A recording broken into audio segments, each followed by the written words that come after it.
Imaginemos por un momento la siguiente situación. Mañana mismo llega un correo de Recursos Humanos anunciando una subida de sueldo estratosférica. 80.000 euros al año. Así, de golpe. Uf, la euforia inicial es innegable, desde luego. Totalmente. Pero si esa misma tarde hay un atasco monumental en la autopista, bajo una lluvia torrencial... Ya, y encima llegando tarde a un compromiso importante. Exacto. Ese nivel de estrés no va a bajar ni un solo milímetro por tener la cuenta bancaria más llena. Cero.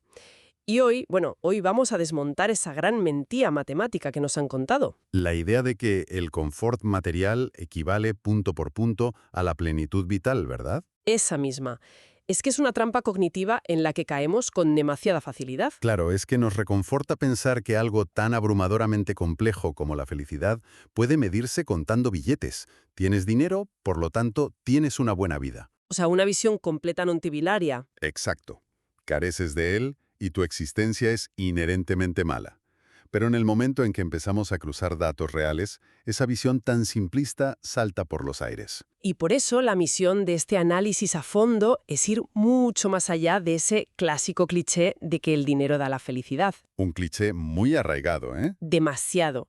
Nos vamos a sumergir de lleno en la ciencia, la economía, el urbanismo y la medicina para entender cómo los expertos intentan medir algo que es increíblemente resbaladizo. Y tan subjetivo como la calidad de vida. Y creo que es una inversión profunda absolutamente necesaria para cualquiera que nos escuche hoy. Sí, porque esto no se queda en una simple charla filosófica de sobremesa. Para nada. La forma en que definimos la calidad de vida abarca desde los gigantescos planes de desarrollo macroeconómico hasta, las normativas de limpieza de nuestros ayuntamientos, nuestra salud personal. No hay una única respuesta. Hay múltiples formas, a menudo contradictorias, de cuantificar nuestra propia existencia. Vale, vamos a desgranar esto. Porque antes de poder medir cualquier cosa, ya sea la temperatura del agua o el bienestar humano, tenemos que definirla. Empezar por los cimientos. Eso es. Y la Organización Mundial de la Salud tiene una definición oficial que resulta reveladora. Definen la calidad de vida como la percepción que tiene un individuo de su posición en la vida. Ajá. Pero ojo, en el contexto de su cultura y valores y en relación con sus metas, expectativas, estándares y preocupaciones. Es una definición densa sin duda, pero encierra una clave fundamental, y es que la OMS no menciona el dinero físico ni el poder adquisitivo en ningún momento, dentro de su engranaje cultural. O sea, si siente que está avanzando hacia sus propias metas. Exacto, no hacia unas metas impuestas por un catálogo de estilo de vida genérico. Y para intentar aterrizar un concepto tan abstracto, las fuentes nos hablan de una aproximación metodológica conocida como la teoría comprometida. Sí, la Engage Theory. Eso es. Esta teoría fragmenta la calidad de vida en 4 dominios principales para poder estudiarla: ecología, economía, política y cultura. Que ya de por sí es un abanico gigantesco. Totalmente. Lo curioso es que dentro del cajón de la cultura introducen elementos como las creencias personales, el aprendizaje, la identidad e incluso las dinámicas de género y generacionales. Es que, claro, evaluar la calidad de vida de un país basándose únicamente en su Producto Interior Bruto. Es como juzgar un libro solo por su número de páginas. Qué buena analogía, sí. A ver, te dice el grosor del libro y cuánto espacio va a ocupar en la estantería, pero ignora por completo la trama, los valores de los personajes y el mensaje que transmite. Lo fascinante aquí es cómo esas medidas objetivas, las que se basan estrictamente en términos financieros o de producción, chocan de frente con realidades profundamente subjetivas.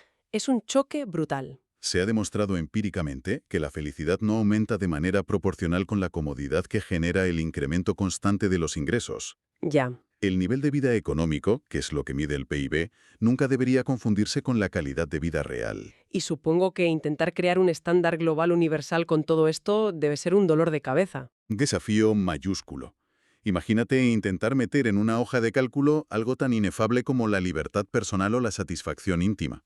Aquí es donde se pone realmente interesante. Porque si acabamos de establecer que el dinero no es una medida perfecta para evaluar esa plenitud, la pregunta natural es otra. ¿Qué papel juega exactamente el sueldo en nuestra psique en el día a día? Eso es. Y un famosísimo estudio del año 2010, llevado a cabo en la Universidad de Princeton, arroja una luz increíble sobre este mecanismo. Fue un verdadero punto de inflexión en la economía conductual. Analizaron las respuestas de miles de residentes seleccionados al azar durante un periodo prolongado. Y lo que hicieron fue separar la idea de bienestar en dos caras completamente distintas de una misma moneda. A ver, explícanos esto. Por un lado, aislaron lo que llamaron la evaluación de la vida. Esto ocurre cuando una persona se sienta, reflexiona sobre su trayectoria general, sus logros y le pone una nota a su existencia, en una escala del 1 al 10.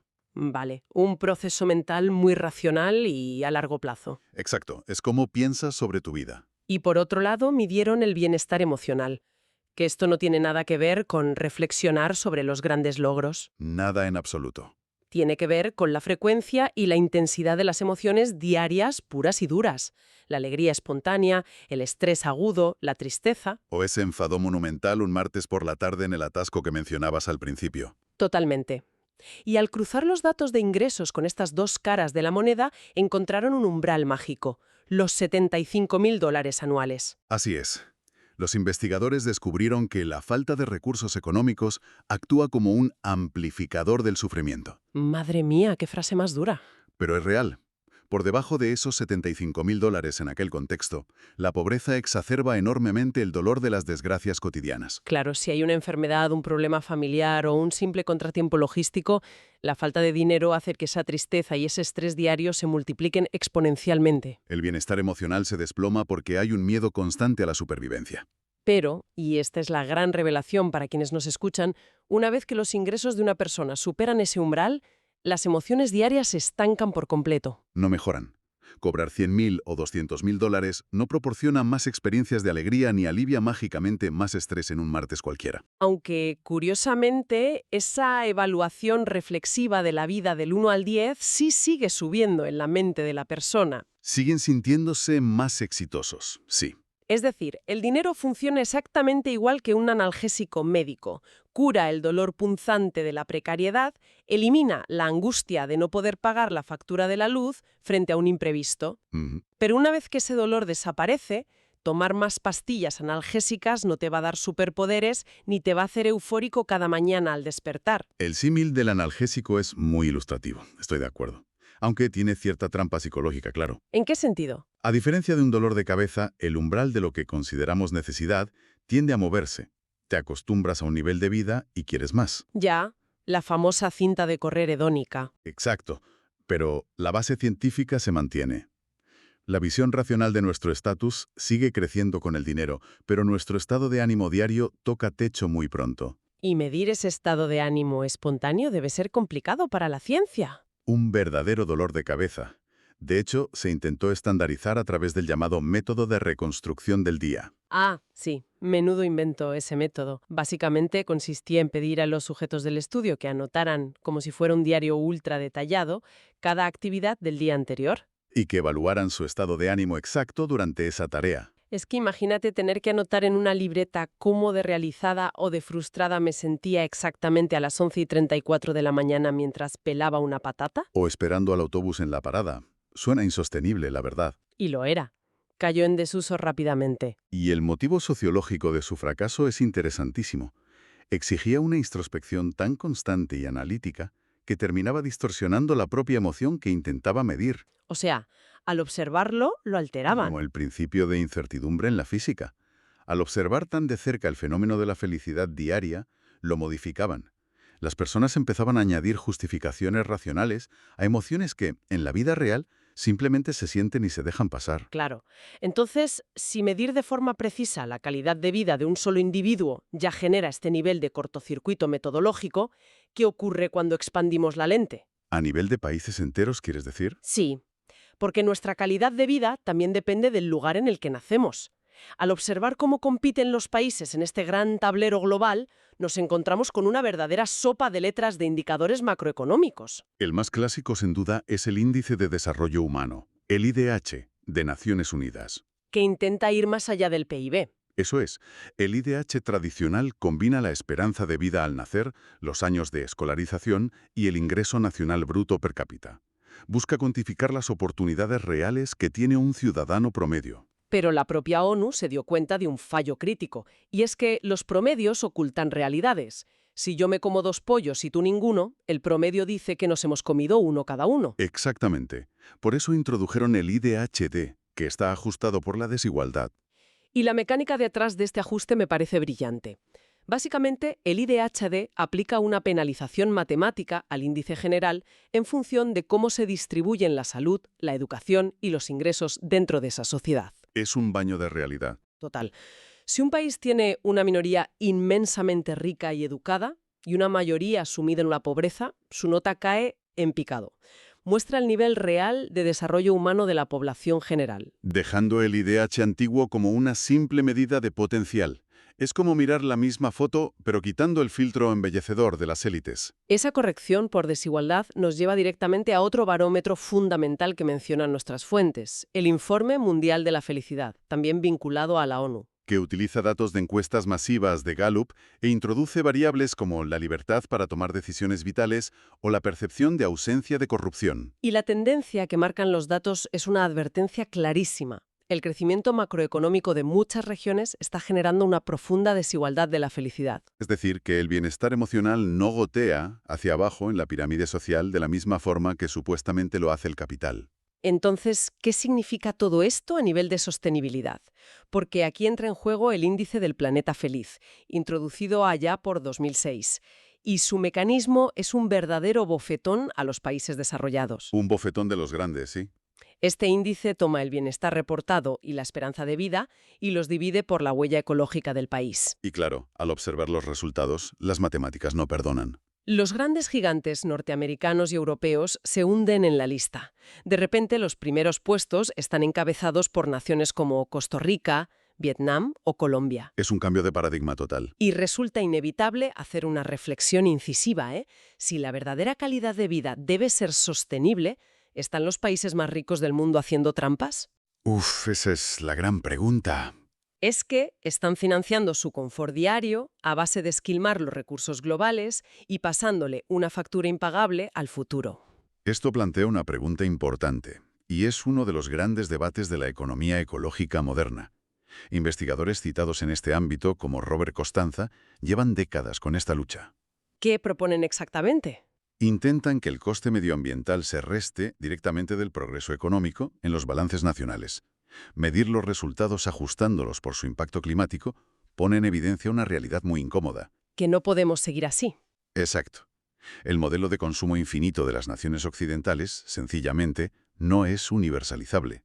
Si todos los países adoptaran ese nivel de gasto de recursos, el entorno colapsaría mañana mismo. Y frente a ese modelo de consumo infinito, algunas naciones intentan cambiar las reglas del juego de forma radical.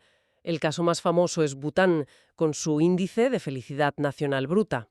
Que mucha gente piensa que es un truco de marketing, pero no lo es. Para nada. No es solo un eslogan turístico. Es una métrica real que evalúa mediante encuestas detalladas el uso del tiempo de sus ciudadanos, la vitalidad de sus comunidades y su resiliencia psicológica. Están intentando que la maquinaria de la política pública gire en torno a cómo se siente la gente con su entorno. No solo a cuántas toneladas de material producen al año. Y no son los únicos. Vemos iniciativas similares de bienestar subjetivo impulsadas desde la base ciudadana en lugares del Reino Unido o Estados Unidos, apoyadas por directrices de la OCDE. Buscan políticas que prioricen la salud social. Pero, claro, a ver, la política nacional de Bután o las directrices macroeconómicas de la OCDE le quedan muy lejos al ciudadano de a pie. Demasiado abstractas, sí. Porque, en el fondo, nuestra calidad de vida no se decide únicamente en una cumbre internacional. Se decide en la acera de enfrente, en nuestro barrio. Y ahí entramos en las mediciones de habitabilidad urbana. Exacto. Descendemos a la escala de la ciudad. Y aquí destacan índices como los de The Economist Intelligence Unit, que por ejemplo coronó a Viena como la ciudad más habitable en su ranking global de 2019. Lo interesante del mecanismo de estos rankings es cómo fusionan lo subjetivo con lo crudo, con los datos duros. No solo preguntan a los vecinos si están contentos, miden la calidad del transporte público, los niveles de criminalidad, la oferta cultural e incluso las tasas de divorcio. Y tiene todo el sentido del mundo incluir las tasas de divorcio. Es un termómetro directo del nivel de estrés sostenido y de la falta de cohesión social en un entorno urbano hipercompetitivo. Totalmente de acuerdo. Pero al hablar del entorno físico y de las calles, hay un concepto sociológico en las fuentes que ha definido la calidad de vida en Norteamérica durante décadas: la teoría de las ventanas rotas, del investigador James Q. Wilson. Una teoría que cambió por completo la fisionomía de ciudades enteras. El mecanismo psicológico que propone Wilson es fascinante. Cuéntanos, ¿en qué consiste? Argumenta que los desórdenes menores y visibles en el espacio público, digamos un cristal roto en un edificio abandonado, un grafiti en el metro o basura acumulada en una esquina, envían un mensaje subliminal poderosísimo. Tanto a los vecinos como a los criminales, ¿no? De eso es. El mensaje es: aquí nadie vigila, a nadie le importa, el desorden se tolera. Claro, al percibir que el riesgo de ser atrapado es nulo, porque la comunidad ha tirado la toalla, se crea un efecto llamada para delitos mucho más graves. Un grafiti tolerado hoy es un atraco con violencia mañana. Esa es la lógica. Y basándose en esta premisa lógica, muchos alcaldes estadounidenses implementaron las famosas políticas de tolerancia cero. Hablamos de figuras como Rudolph Giuliani en Nueva York o Gavin Newsom en San Francisco. Con resultados muy polémicos. La idea era arrestar y sancionar sin piedad a cualquiera que cometiera la infracción más mínima. Argumentaban que limpiar la calle de estas molestias visuales mejoraba drásticamente la calidad de vida de los residentes. Esa era la premisa oficial, en efecto. Mantener un orden estricto para recuperar el espacio público. Pero esta aplicación práctica generó una fractura enorme en las ciencias sociales y en la opinión pública. A ver, es que hay que cuestionar firmemente estas políticas desde un punto de vista humano. Porque castigar con extrema dureza a una persona sin hogar por dormir en un banco ¿realmente mejora la calidad de vida de toda la comunidad? Es un debate muy complejo, desde luego. O de manera más perversa, simplemente esconde los problemas socioeconómicos debajo de la alfombra. Da la sensación de que, bajo el paraguas de la tolerancia cero, se castigó a los ciudadanos más vulnerables con penas irrazonablemente duras. ¿Con qué fin, según los críticos? Pues solo para que los barrios céntricos se vieran bonitos y limpios para quienes podían permitirse pagar el alquiler. Bueno, las fuentes recogen nítidamente ambas posturas, y es un equilibrio extremadamente delicado. Ya, a ver, explícanos el otro lado. Por un lado, la necesidad de orden cívico que defiende Wilson es innegable. La percepción visual de abandono genera una inseguridad real que destruye la vida de barrio. La gente deja de salir a la calle, los comercios cierran. Eso es cierto, el impacto psicológico es real. Pero por otro lado, los críticos exponen una preocupación metódica y sociológica ineludible. Cuando la ley se aplica de forma mecánica e inflexible, se ignora por completo el contexto del infractor. Claro, el factor humano desaparece. Exacto. Las políticas de tolerancia cero a menudo descuidan la investigación caso por caso, lo que deriva en una total falta de empatía institucional y, en última instancia, en la criminalización de la pobreza estructural, no del crimen en sí. Resulta escalofriante ver cómo la definición abstracta de una buena vida urbana puede acabar determinando quién acaba en la cárcel por saltarse un torno del metro. Es el peso de las políticas públicas. Pero continuemos nuestro descenso. Hemos viajado desde el salario y los índices mundiales, pasando por el diseño de nuestras calles, hasta llegar al plano más íntimo, frágil y personal que existe. Nuestro propio cuerpo. Nuestro cuerpo, la salud física y cómo la evalúan los especialistas. En el ámbito de la asistencia sanitaria, la calidad de vida tiene una métrica propia. Aquí no importa el PIB ni las ventanas rotas. ¿Cómo la miden entonces? Los investigadores, como Hecht y Schill, la definen simplemente como la capacidad del paciente para disfrutar de las actividades normales de la vida. ¿Puede tratarse de cómo afrontamos el declive natural por la edad, por ejemplo? O una enfermedad crónica severa. Y para medir esto de forma holística, la Universidad de Toronto desarrolló un modelo conceptual articulado en 3 pilares fundamentales. Ah, sí, el ser, el pertenecer y el llegar a ser. Exactamente. Es un modelo que casi suena a poesía aplicada a la medicina. Imaginemos por un momento que nuestra salud es como el cuidado de un jardín. Me gusta la analogía. El ser define quiénes somos física y psicológicamente. Es la semilla y la calidad de la tierra en la que estamos plantados. Exacto. Y siguiendo con esa imagen, el pertenecer refleja nuestra conexión con el entorno, la familia y la comunidad. Representa el agua y la luz del sol que nos rodean. Faltaría el último pilar. Finalmente, el llegar a ser es nuestra capacidad de alcanzar metas, de tener esperanza. Es la flor que termina brotando. Qué bonito. Y la lección clínica aquí es muy pragmática.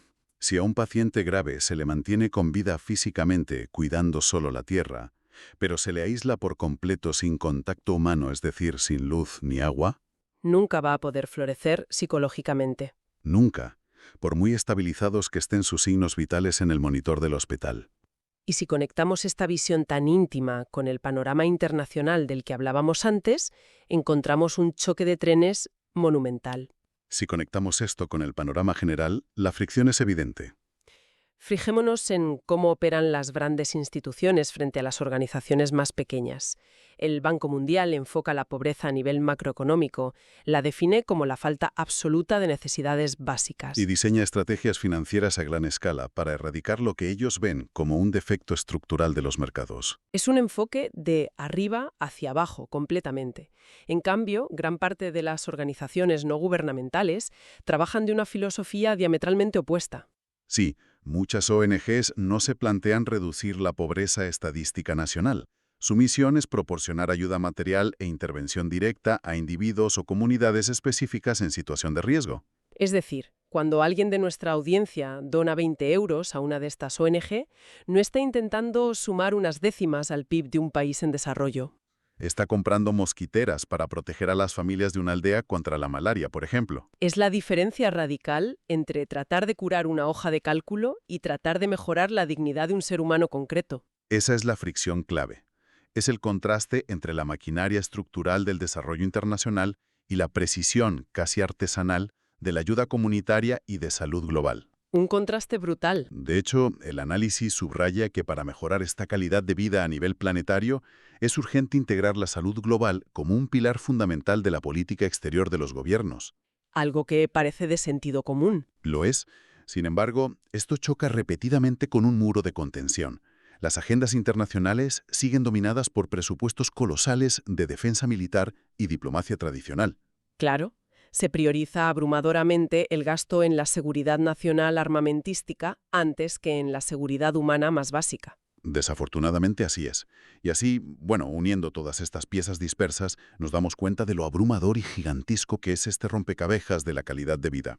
Es fascinante ver cómo todo encaja. Y en este análisis a fondo hemos desmontado que la cuenta bancaria sea un termómetro perfecto. Hemos descubierto que la anestesia económica deja de sumar alegrías pasados ciertos umbrales de ingresos. Y hemos visto cómo las matemáticas de la desigualdad alteran los rankings de los países. También hemos debatido el tremendo coste ecológico de nuestro supuesto estado del bienestar y analizado cómo tolerar una ventana rota puede cambiar las leyes de toda una ciudad.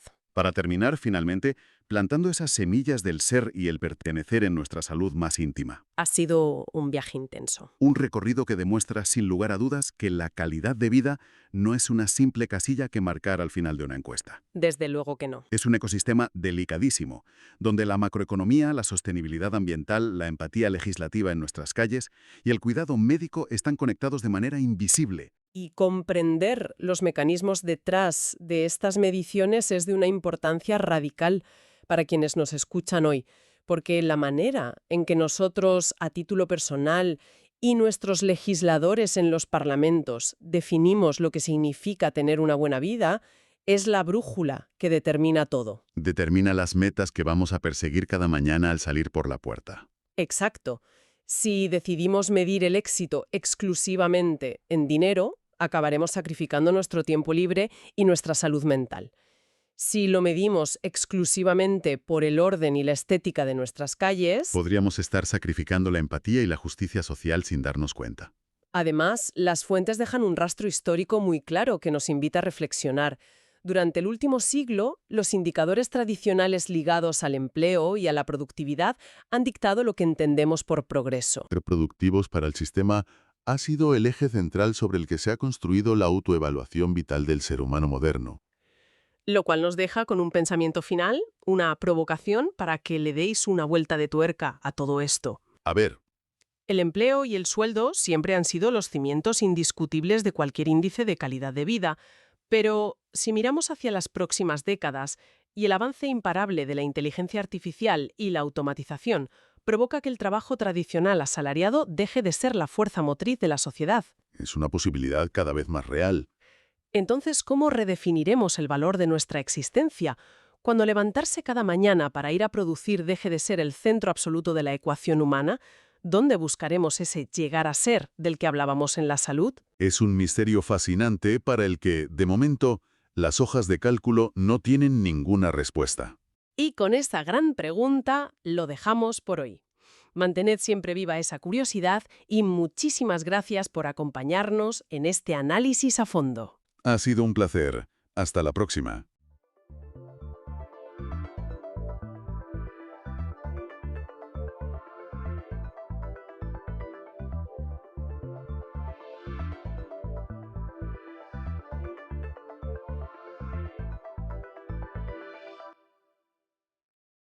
Existe un órgano humano capaz de perder el 75% de su masa celular, o sea, por un traumatismo o una cirugía. Ajá. Y en cuestión de semanas es capaz de reconstruirse por completo hasta recuperar su tamaño y función originales. Es una pasada. Totalmente. Es un nivel de regeneración extrema que el cerebro asocia inmediatamente con criaturas como las lagartijas, ¿no? O las estrellas de mar. Claro, desde luego no con mamíferos complejos como nosotros. Exacto. Y sin embargo, pues llevamos esta asombrosa pieza de tecnología biológica justo debajo de las costillas. Una glándula de 1,5 kilos que en este mismo instante está ejecutando unas 500 tareas bioquímicas simultáneas. Madre mía. Simultáneas por segundo, sí, para evitar que el cuerpo colapse. Es la definición absoluta del caos organizado y la multitarea llevada al límite. Pues bienvenidos a nuestra inmersión detallada de hoy. Tenemos una misión muy clara, contamos con una fuente de información que es una recopilación enciclopédica masiva. Un artículo muy extenso, ¿sí? Exacto, un documento larguísimo que disecciona desde la anatomía microscópica de las células hepáticas hasta, bueno, relatos antropológicos sobre tribus en Sudán que consumen hígados de jirafa. Ostras, eso es. Eso es. Sí, sí, para inducir estados alterados de conciencia. Es de locos. Es un espectro de información fascinante. O sea, porque la biología de secundaria nos vende siempre la idea de que los órganos son máquinas simples. Ya, el corazón es una bomba. Eso es. Los pulmones son fuelles. Y este órgano en particular se suele simplificar como un mero filtro. Una especie de colador glorificado para el alcohol. Sí, el filtro de la resaca, básicamente. Desmontar esa idea reduccionista es el objetivo de este análisis a fondo.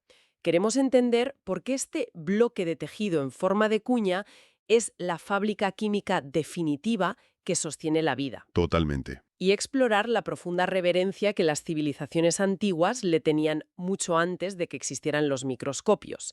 Vale, vamos a desgranar esto. Para entender su impacto cultural y médico, primero hay que lidiar con las simples dimensiones físicas. Sí. Y el volumen de trabajo al que se enfrenta. Estamos hablando de un peso pesado del abdomen, ¿eh? Desde luego. Es el órgano interno más masivo de nuestra anatomía, y también la glándula de mayor tamaño.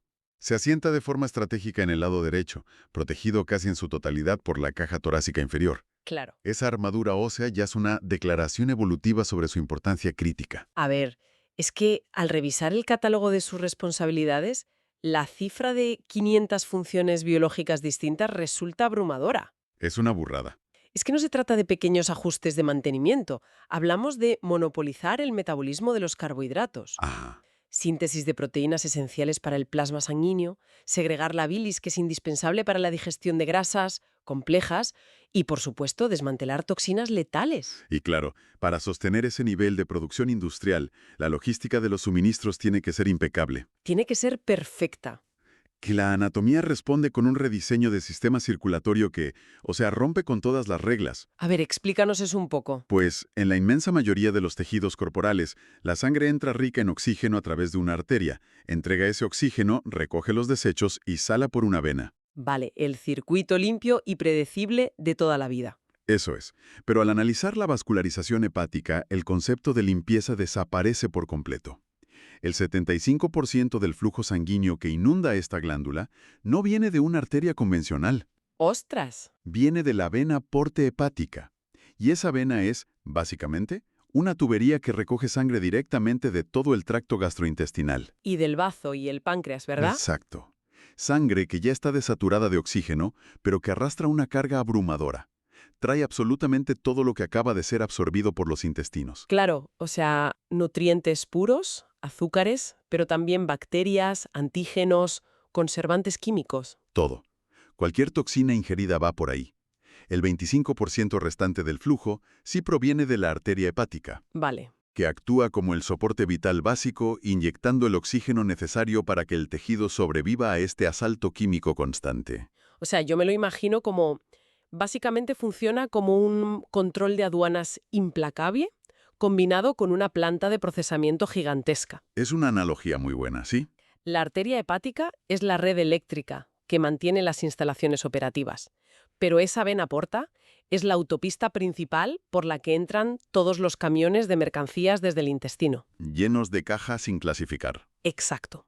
Y ahí está el órgano, abriendo cada paquete de forma obsesiva.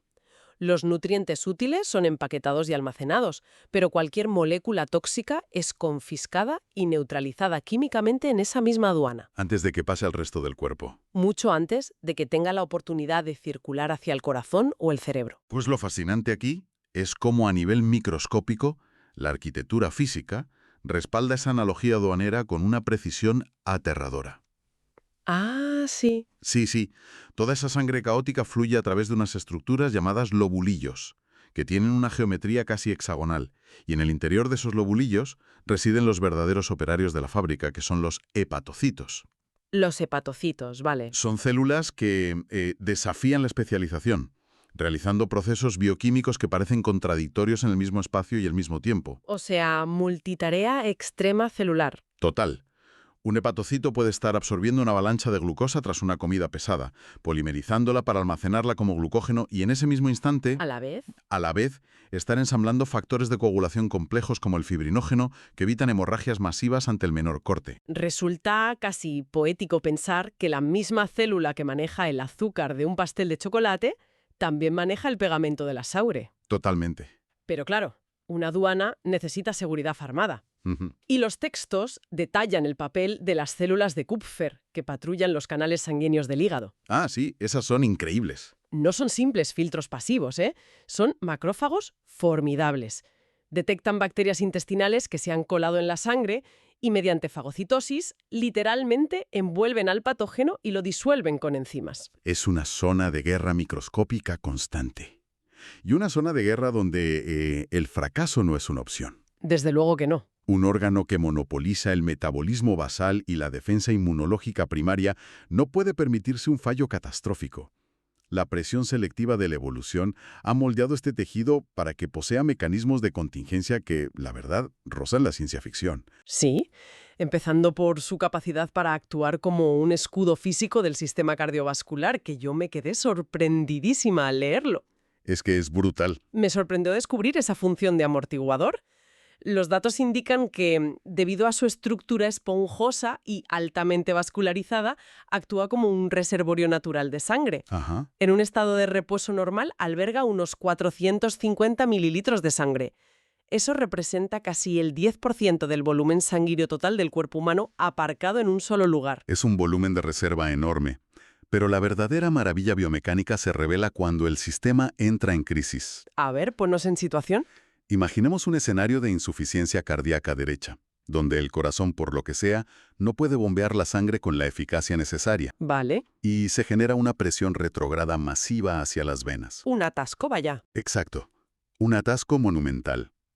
Pues en lugar de permitir que esa presión destroce los vasos sanguíneos periféricos, el tejido hepático cede. Se sacrifica. Sí, se expande como un globo de seguridad interno, llegando a tragar y almacenar entre medio litro y 1 litro extra de sangre temporalmente. Asume todo el castigo físico para proteger al músculo cardíaco. Es un sacrificio estructural admirable. Pero claro, la característica que domina cualquier debate sobre la resiliencia de este órgano es la regeneración. Sin duda.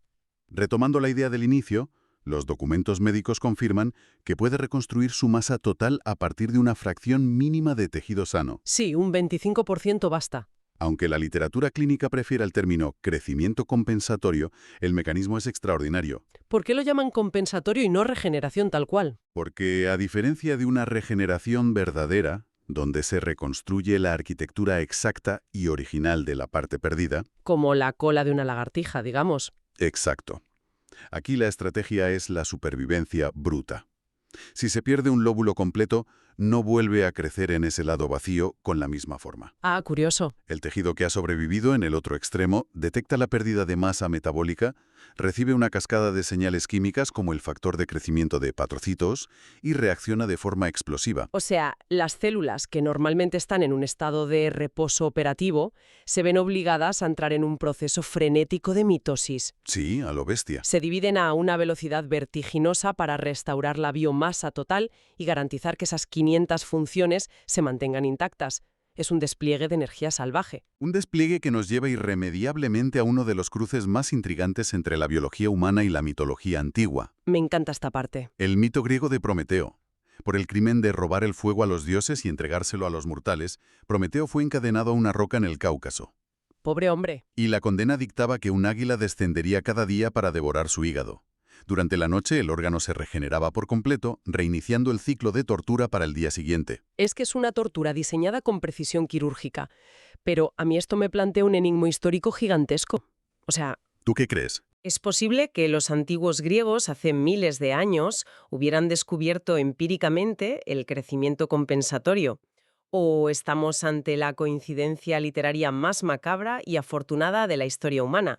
Porque resulta difícil creer que los autores de la mitología simplemente eligieran este órgano al azar. Si conectamos esto con el panorama general de la historia médica, el debate es feroz, la verdad. Por un lado, los ejércitos antiguos presenciaban heridas penetrantes en el abdomen con muchísima regularidad. Claro, las batallas veían de todo. Es plausible que, al tratar lesiones de guerra o extirpar tumores superficiales, algún sanador observara que el paciente sobrevivía a una pérdida parcial de este tejido masivo, intuyendo su resistencia. ¿Tiene sentido? Pero otros historiadores argumentan que los griegos simplemente veían al hígado como el órgano más vital y sangriento, El centro de todo. lo que lo convertía en el objetivo más dramático para un castigo divino. Pero bueno, fuera conocimiento clínico rudimentario o mera intuición poética, la antigüedad ya había clasificado este tejido como indestructible y vital. Indestructible hasta cierto punto. Porque al centralizar 500 tareas críticas, cuando el asalto químico supera finalmente la velocidad de esa mitosis reparadora, el colapso no se queda contenido bajo las costillas. Lamentablemente no. Todo el ecosistema corporal se desmorona. Las estadísticas modernas reflejan ese desmoronamiento de forma muy clara. Las fuentes señalan que la enfermedad del hígado graso no alcohólico asedia a 1/3 de la población mundial actual. 1/3 es una barbaridad. Es muchísimo. El exceso crónico de calorías y azúcares simples inunda los hepatocitos, obligándolos a almacenar grasa hasta que su función se asfixia. Ya. A esto se suman las hepatitis virales, desde la A hasta la E, que atacan e inflaman directamente la maquinaria celular, o la cirrosis, que es el resultado final de la agresión constante. Cuando ya no da más de sí. Exacto, donde el tejido sano y regenerativo es reemplazado por cicatrices fibróticas rígidas e inútiles. Y el cuerpo hace sonar todas las alarmas visuales imaginables cuando esa fábrica empieza a cerrarse. O sea, la literatura describe la ictericia. Un síntoma clásico. Esa perturbadora coloración amarillenta de la piel y las escleróticas de los ojos, que sucede porque los hepatocitos dañados ya no pueden procesar ni excretar la bilirrubina. Que es bastante tóxica. Claro, es el subproducto tóxico de la degradación de los glóbulos rojos. Al no ser eliminada, la bilirrubina se filtra al torrente sanguíneo, tiñendo literalmente los tejidos desde dentro. Es como un semáforo en amarillo constante. Tal cual. Y ese fallo en el procesamiento de la bilirrubina y las sales biliares provoca también un picor crónico e incapacitante. ¡Ostras! Un prurito profundo en la piel que los tratamientos farmacológicos estándar apenas logran mitigar. Y el fallo excretor explica la palidez de las heces, fíjate. ¿Por qué? Al estar ausente la estercobilina, que es el pigmento derivado de la bilis que normalmente les da su color característico, son fallos en cascada de una planta de tratamiento de residuos que ha saltado por los aires. Un fallo para el que la medicina actual no tiene un plan B a largo plazo, ¿eh? No lo hay.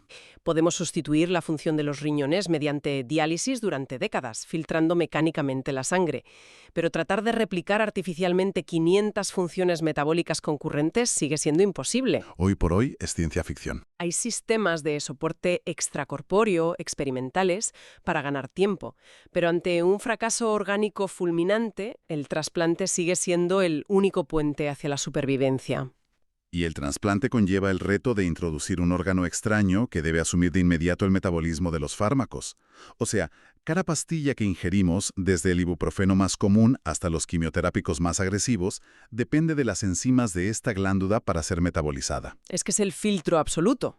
El peligro oculto radica en que, a veces, el proceso de descomposición enzimática convierte temporalmente una sustancia benigna en un metabolito intermedio altamente reactivo y tóxico. O sea, la lía antes de arreglarlo. Exacto. Antes de poder neutralizarlo por completo. La maquinaria trabaja constantemente al borde de envenenarse a sí misma para protegernos. Aquí es donde se pone realmente interesante, porque la investigación ha revelado que una de las defensas más potentes para evitar que esta fábrica colapse bajo el peso de la fibrosis y la cirrosis está, fíjate, en nuestra rutina matutina. Sí, esto es increíble. El análisis de los estudios indica que el consumo constante de café actúa como una armadura bioquímica profunda. Yo me quedé de piedra. Los datos epidemiológicos son rotundos. Y no se trata simplemente de una correlación vaga. Los compuestos del café, en especial la cafeína, intervienen a nivel molecular. A ver, explícanos la química de esto. Durante su metabolización, la cafeína se descompone en compuestos como la paraxantina. Y la paraxantina tiene la asombrosa propiedad de suprimir la proliferación de un tipo de célula hepática específica llamada célula estrellada, ¿Vale? que es la principal responsable de generar el tejido cicatricial durante la inflamación. Básicamente, tomar café frena a los obreros descontrolados que intentan llenar la fábrica de cemento cicatricial. Reduce las probabilidades de desarrollar fibrosis y ralentiza drásticamente el daño en enfermedades ya establecidas. ¿Eso es? Y además, un estudio detallado de 2017 concluye que el método de extracción da igual. Da absolutamente igual. Ya sea filtrado, expreso o instantáneo, el efecto protector se mantiene. Es fascinante que un hábito social tan cotidiano module la expresión celular del órgano más complejo. Es una intervención farmacológica diaria y placentera. ¿Qué más podemos pedir? Totalmente. Pero bueno, la relación entre los humanos y la química profunda de esta glándula va mucho más allá de la prevención moderna de la cirrosis. Al observar la historia antropológica documentada en nuestras fuentes, queda clarísimo que las civilizaciones antiguas intuían la potencia química y el inmenso peso físico de este tejido oscuro y rebosante de sangre. Tanto es así que durante siglos se le otorgó el estatus más sagrado concebible. O sea, la lingüística antigua está impregnada de esta reverencia. ¿Sí? Platón y otras corrientes de la antigüedad lo ubicaban como la sede indiscutible de las pasiones más oscuras y ardientes, la ira, los celos y el deseo profundo. Claro, probablemente debido a su tamaño masivo y a que alberga la sangre más caliente y densa del cuerpo. Exacto. Y en el idioma Zulu, fíjate, la palabra isibindi no solo designa la anatomía hepática, sino que es el término literal para coraje o valentía. ¡Qué fuerte! Esa conexión entre la sangre, el calor hepático y el coraje también moldeó idiomas europeos. En el inglés de la época medieval, la cobardía se describía con el adjetivo lily-livered. Sería como tener un hígado de lirio, ¿no? Exactamente. Tener un hígado del color de un lirio blanco. La deducción patológica era que un órgano pálido, desprovisto de su sangre roja y ardiente, incapacitaba a la persona para sentir el calor del valor en la batalla. Es súper poético. Y la semántica se vuelve aún más profunda en el hebreo bíblico, donde la raíz de la palabra kabod, que se traduce como este órgano, comparte el mismo origen que los conceptos de pesado, rico y honor. Todo está conectado. Todo confluye, sí. El órgano más pesado del abdomen es la metáfora física de tener peso en la sociedad, poseer riqueza y ostentar honor. El peso anatómico convertido en prestigio social. Pero la antropología nos ofrece ejemplos donde la interacción iba más allá de lo simbólico y entraba directamente en la experimentación farmacológica extrema con tejidos animales.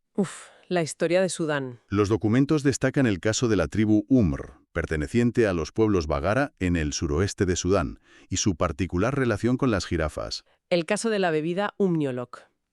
Es que me voló la cabeza. Los miembros de la tribu, siguiendo preceptos religiosos estrictos, rechazan el alcohol. Sin embargo, persiguen activamente estados de intoxicación profunda, consumiendo una infusión elaborada a base de hígado y médula ósea de jirafa. Suena fatal, la verdad.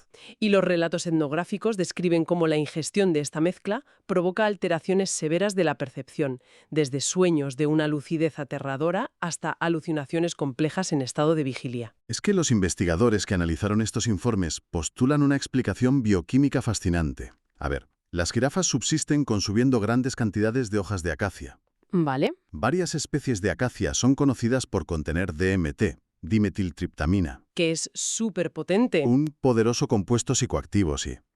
Dado que el hígado es la aduana encargada de filtrar y almacenar compuestos, se teoriza que el DMT o sus metabolitos activos se acumulan en el tejido hepático del animal a niveles suficientes para inducir fuertes efectos enteogénicos cuando los humanos lo consumen en dosis concentradas. O sea, sabían exactamente qué órgano de la jirafa concentraba la magia química. ¿Sabían lo que hacían, sí? Y en otras latitudes, el conocimiento de esta concentración tóxica se usó para matar, no para soñar. Los pueblos tunguses, en la remota inmensidad de Siberia Oriental, aplicaban una lógica similar. Ostras, los de las flechas. Esos tomaban hígados de animales, los dejaban pudrir sistemáticamente y extraían de ellos un fango letal para impregnar las puntas de sus flechas. O sea, el órgano que filtra todas las bacterias y toxinas en vida se convierte en una incubadora perfecta para letales toxinas botulínicas durante su descomposición. Telita. Esto plantea una pregunta importante sobre nuestra supuesta superioridad tecnológica actual. Las tribus siberianas o los cazadores sudaneses, a través de la observación empírica pura a lo largo de generaciones, aislaron la función de almacenamiento y concentración química de esta glándula animal y la explotaron magistralmente. Sí, totalmente. La ciencia farmacológica contemporánea sigue invirtiendo miles de millones intentando mapear con exactitud cómo se acumulan alcaloides vegetales en tejidos específicos, para replicar lo que estos grupos hacían con una hoguera y observación. Entonces, ¿qué significa todo esto? Es una ironía enorme. Pasamos miles de años donde la humanidad escudriñaba las entrañas, buscando mensajes divinos, utilizando sus reservas de DMT en rituales y considerándolo el centro de mando del honor, el coraje y el alma. Ajá. Pero en la modernidad parece que hemos aplanado toda esa reverencia. Lo ignoramos por completo, reduciéndolo a la molestia que nos da después de beber demasiado o al órgano que esperamos que el café nos proteja. Hemos perdido la capacidad de asombrarnos ante la maquinaria interna. Una desconexión total con la biología que nos mantiene funcionales. Por eso la disección clínica de sus funciones resulta tan vital. Claro. Conocer que albergamos un sistema capaz de manejar el 10% de nuestra sangre, de reescribir su propio ciclo celular para crecer desde un cuarto de su tamaño y de interceptar toxinas letales en milisegundos, debería cambiar cómo valoramos las agresiones metabólicas diarias a las que lo sometemos. Y a medida que cerramos esta inmersión detallada, queda claro que este análisis a fondo demuestra que el manual de instrucciones humano todavía tiene páginas en blanco, la verdad. El diseño biológico guarda secretos que la medicina regenerativa apenas empieza a soñar con descifrar. Sin duda. Para cerrar, ¿cuál es esa última pieza del rompecabezas biológico que queda por investigar, según nuestras fuentes? Pues hay un detalle fascinante de la biología comparada que involucra a los marsupiales. Durante el desarrollo embrionario de los mamíferos, incluidos los humanos, el hígado asume la función hematopoyética. Que es crear sangre. Es decir, actúa como la fábrica principal de producción de glóbulos rojos. En nosotros, esta función se desactiva antes del nacimiento y la médula ósea toma el relevo. Vale. Sin embargo, en los marsupiales, que nacen en un estado de desarrollo extremadamente inmaduro, este órgano continúa ejerciendo como la planta principal de creación de sangre mucho después del parto. Sigue produciendo vida, en lugar de solo mantenerla. Es precioso. Exactamente. Y la gran incógnita científica reside en comprender cómo la evolución activa y silencia a voluntad estas capacidades maestras. Si la genómica y la investigación con células madre logran descifrar los interruptores químicos que permiten a un hígado marsupial fabricar sangre posparto o a un hígado humano regenerarse a partir de fragmentos, el horizonte médico cambiaría drásticamente. ¡Qué barbaridad! Entender esos caminos evolutivos ocultos es la clave que, algún día, podría permitir cultivar tejido hepático artificial a demanda y poner fin para siempre a las listas de espera de los trasplantes. Al principio del análisis mencionamos esa tendencia a exigir que nuestros órganos sean herramientas de ingeniería de un solo uso. El riñón filtra. El pulmón oxigena. Simplificando al máximo. Sí, pero al observar a nivel microscópico esa inmensa y silenciosa masa bajo las costillas, resulta evidente que su misión no encaja en una sola etiqueta. Su propósito real es absorber, procesar y equilibrar el incesante caos químico de todo el organismo. Totalmente. No es una pieza más de la máquina. Es el centro de control ambiental que asegura que todas las demás piezas sobrevivan un día más. Gracias por acompañarnos en esta inmersión detallada. Hasta la próxima.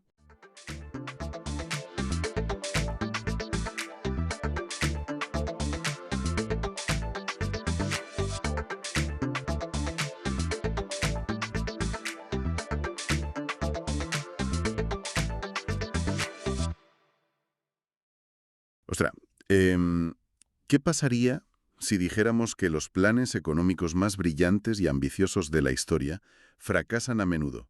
O sea, que fracasan precisamente porque la gente corriente es demasiado lista. Ostras, es que plantearlo así es un golpe al ego de los legisladores tremendo, ¿verdad? Totalmente.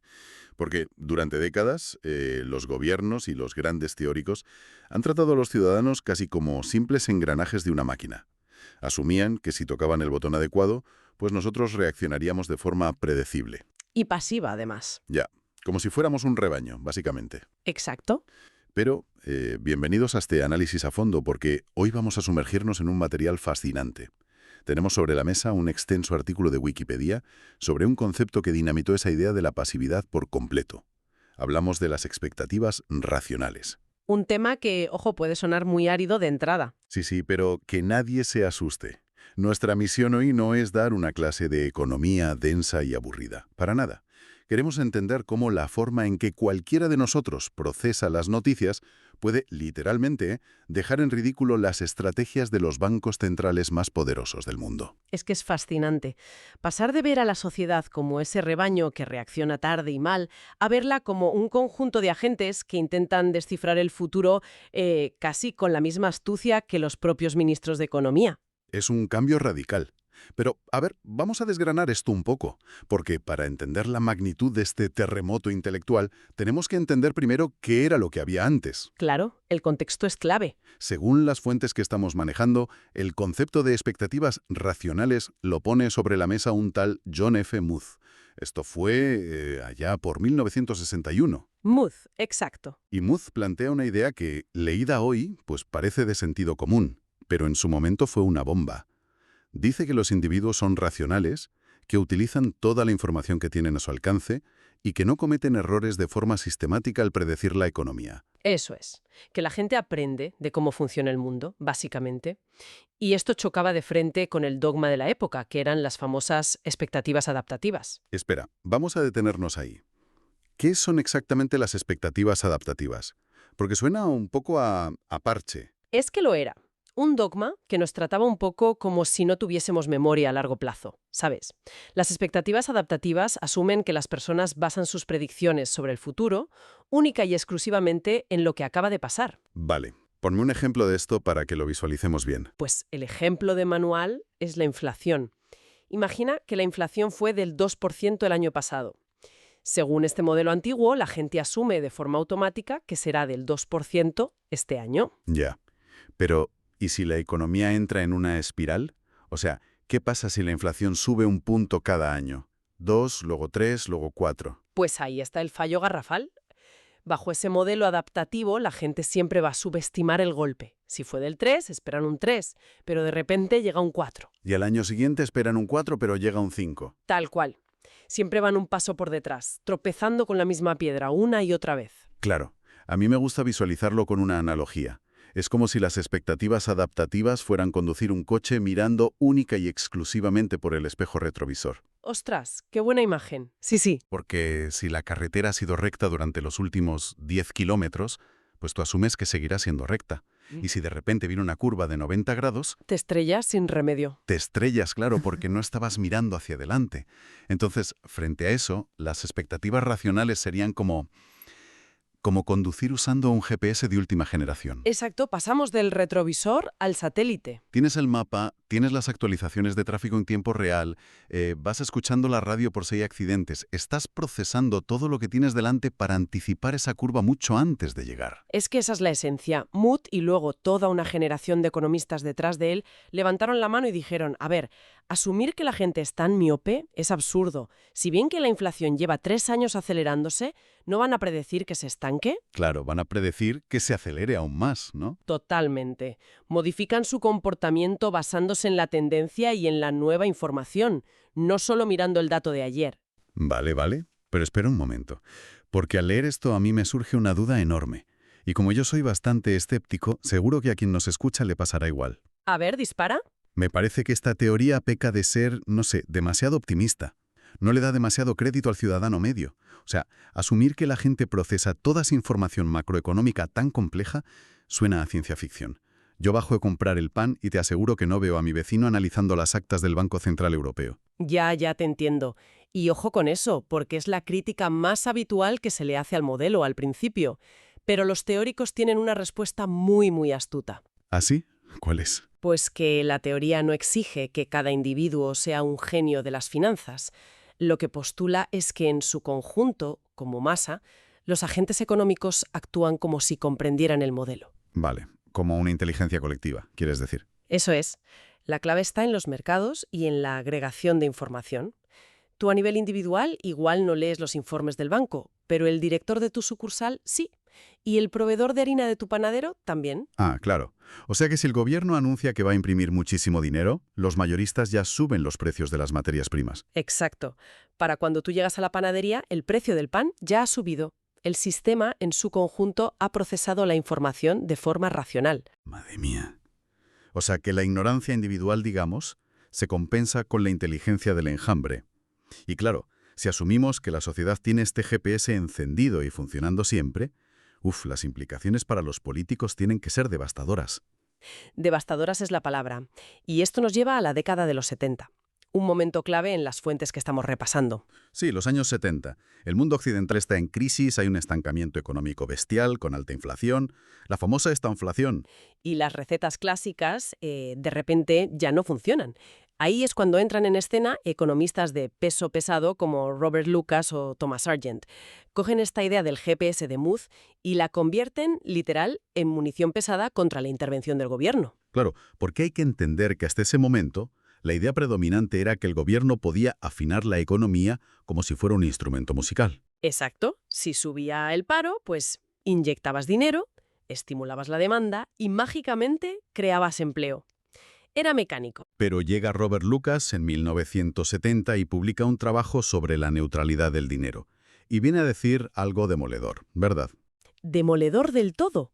Dice que si las expectativas son racionales, los cambios en la oferta monetaria, o sea, darle a la maquinita de imprimir billetes, no tienen ningún efecto real en la economía. Cero. No creas riqueza ni empleo real.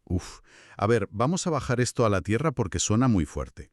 Si un gobierno anuncia a bombo y platillo un plan de estímulo de miles de millones para bajar el paro, me estás diciendo que no sirve para nada. ¿Cómo es el mecanismo ahí? Pues mira, piensa en la proposición de ineficacia de las políticas. Esto lo desarrollaron Sargent y Neil Wallace poco después. Imaginas el escenario. El Banco Central dice, venga, vamos a inyectar dinero barato para que las empresas contraten. Vale. Antiguamente eso funcionaba temporalmente, ¿no? Porque los precios tardaban en subir. Claro, había un periodo de gracia, una ilusión temporal de riqueza. Pero ¿qué pasa cuando enchufamos el GPS de las expectativas racionales en ese mismo escenario? Pues supongo que el periodo de gracia desaparece por completo. Tal cual. En el momento en que el gobierno anuncia que va a inundar el mercado con dinero, los sindicatos dicen, un momento, más dinero circulando significa que el mes que viene la cesta de la compra será más cara. Así que exijo una subida salarial hoy, antes de firmar nada. Claro. Y por su parte el dueño del supermercado piensa, oye, mis costes van a subir, así que remarco los precios esta misma noche. Eso es. Las empresas ven que sus costes han subido en la misma proporción que la inyección de dinero, así que no contratan a nadie nuevo. Resultado final, el estímulo es neutralizado antes de llegar a la calle. O sea, te quedas con el mismo número de parados, pero con el costo de la vida un 10% más alto. Es alucinante. Es como si el gobierno estuviera jugando al ajedrez, pero resulta que el ciudadano ya tiene las instrucciones del juego y sabe las 3 próximas jugadas. Me encanta esa comparación. Es que Lucas y Sargent básicamente dicen que el gobierno juega en un tablero que la sociedad ya ha volcado. Entonces, a ver, la conclusión de todo esto, según las fuentes, es que el gobierno debería cruzarse de brazos y no hacer absolutamente nada. No necesariamente desaparecer, pero sí cambiar radicalmente de enfoque. Sargent, en un artículo del 73, introduce la idea de la tasa natural de desempleo. Ah, sí, la famosa tasa natural. Explícanos un poco eso. Viene a decir que la economía tiene un punto de equilibrio natural a largo plazo, un paro estructural que, ojo, no se cura imprimiendo billetes. Se cura con cosas reales. Mejor educación, tecnología, infraestructuras. Claro, políticas de fondo, no trucos monetarios. Exacto. Lo que argumentan es que intentar manipular la economía alterando la oferta de dinero de forma constante es un fracaso anunciado. Lo mejor que puede hacer un banco central es ofrecer una política estable y predecible, para que el GPS de la sociedad no tenga que recalcular cada 5 minutos. Vale, pues aquí llegamos a un punto crítico en nuestro análisis. Porque si los movimientos predecibles del gobierno no sirven para alterar el empleo, ya que la gente los contrarresta, ¿qué demonios mueve la aguja entonces? Esa es la gran pregunta. Porque ¿existe algo en este modelo que pueda sacar a la economía de ese equilibrio?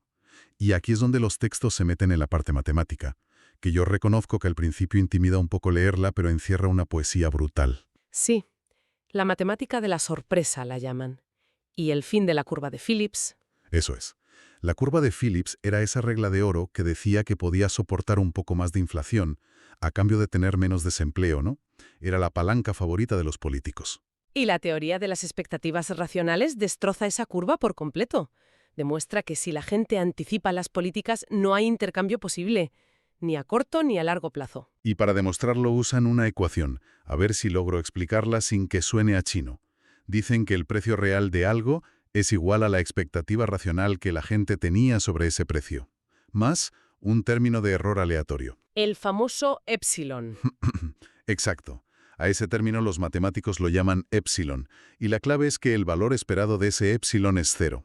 Suena súper técnico, pero tiene todo el sentido si lo sacamos de la pizarra.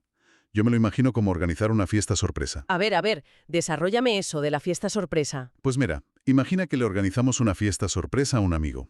El gobierno intentando estimular la economía somos nosotros organizando la fiesta.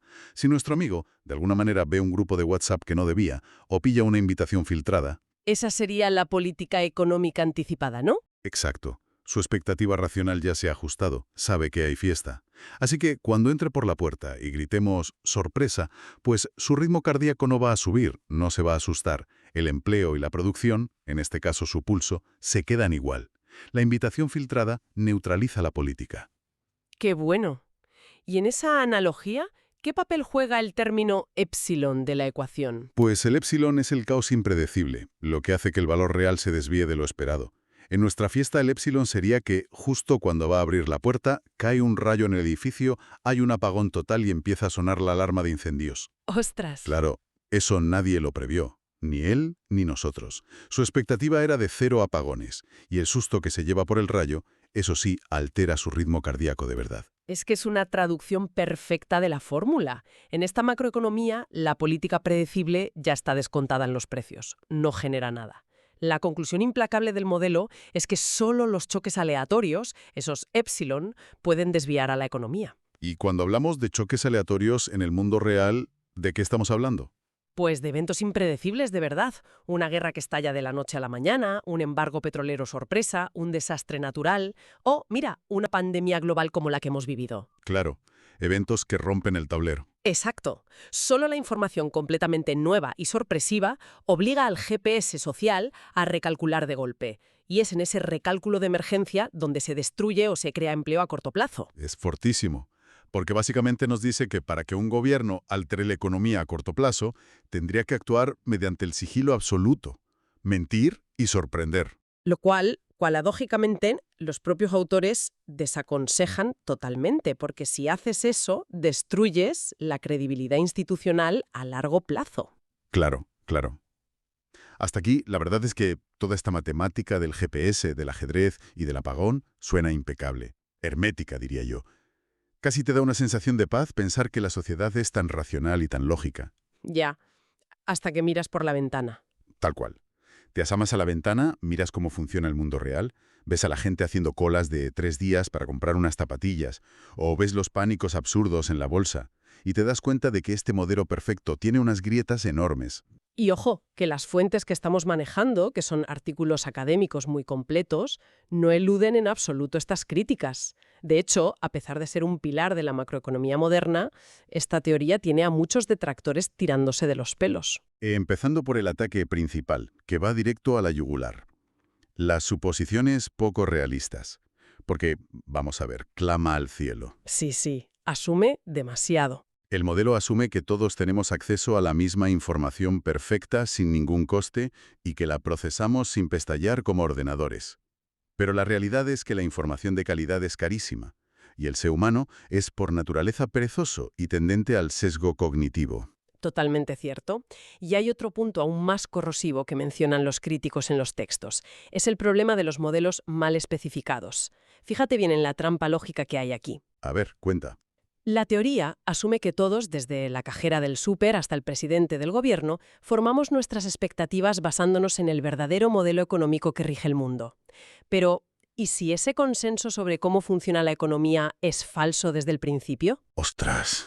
Claro, si resulta que todos estamos leyendo un mapa que está mal dibujado, Tomaremos decisiones perfectamente racionales según nuestro mapa, pero que en la realidad nos van a llevar directos por un barranco. ¡qué barbaridad! Las predicciones serán impecablemente lógicas en nuestra cabeza, pero catastróficamente equivocadas en el mundo real. Exactamente. Y esto enlaza de lleno con el mayor talón de Aquiles de la teoría. Su incapacidad manifiesta para explicar las anomalías y las burbujas financieras. Aquí entramos en terreno pantanoso para los defensores del modelo, ¿no?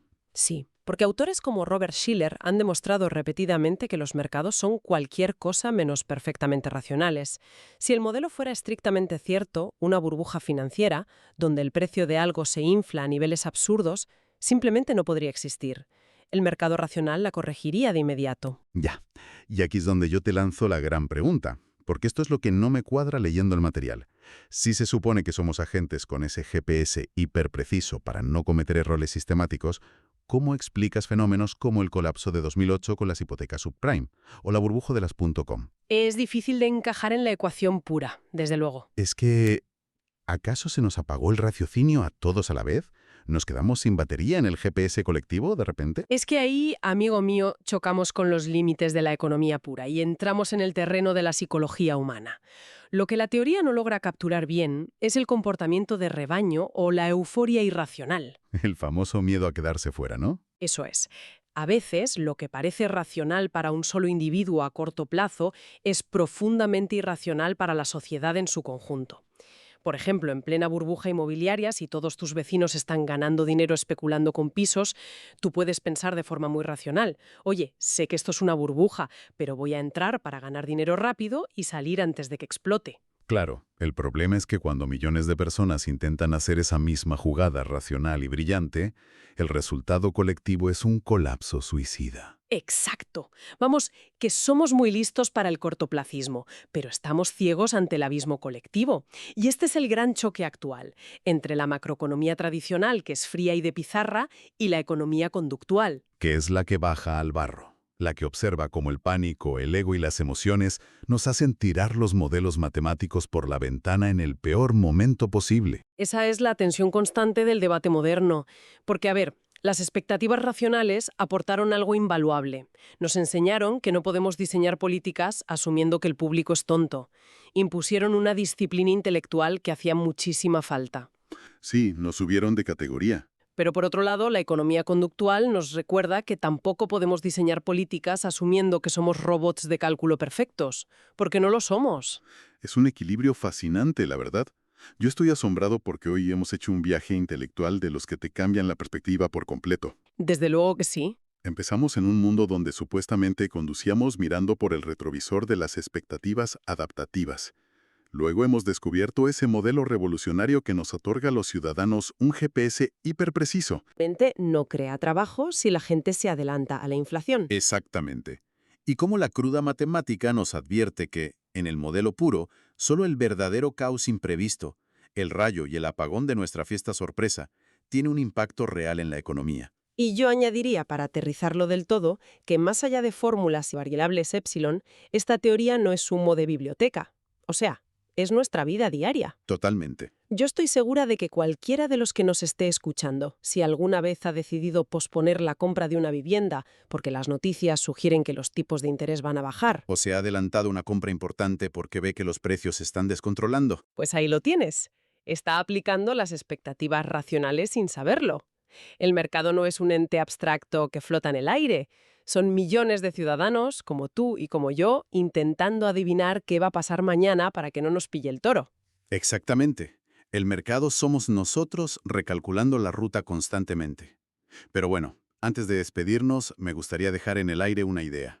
Algo para que la audiencia le dé unas cuantas vueltas, llevando todo este debate teórico un paso más allá, hacia el futuro. Uy, me intriga. A ver. Hemos hablado de que el modelo falla, de que surgen burbujas y crisis irracionales, pues porque los seres humanos tenemos información limitada, sufrimos sesgos, nos entra el pánico. Es decir, fallamos porque somos humanos y no algoritmos perfectos. Cierto, ¿el factor humano lo estropea? Pero, ¿qué pasa si sacamos al humano de la ecuación? Piensa en lo que viene ahora. ¿Qué sucederá en unos pocos años cuando la toma de decisiones económicas, desde los ahorros de una familia a través de un asesor automatizado hasta los fondos de inversión masivos, esté delegada a la inteligencia artificial? Ostras, eso es un escenario de película. Imagina que todo el mundo usa redes neuronales sin emociones, con acceso instantáneo a la misma información global y perfecta para tomar decisiones de compra y venta en milisegundos. ¿El GPS definitivo? Exacto. ¿Significará esto que por fin la teoría de las expectativas racionales se cumplirá al 100% y erradicaremos las crisis financieras para siempre? ¿O por el contrario, al estar todo el planeta conectado exactamente al mismo modelo algorítmico, tomando decisiones idénticas de forma simultánea, estaremos creando la tormenta perfecta? Un escenario donde un solo fallo impredecible, un solo éxilon minúsculo, provoque el choque aleatorio y el colapso global más devastador y rápido de la historia humana. Uf, madre mía, me dejas sin palabras. Es una paradoja tecnológica brutal. Pues ahí lo dejamos, una idea sobre la que sin duda merece la pena reflexionar.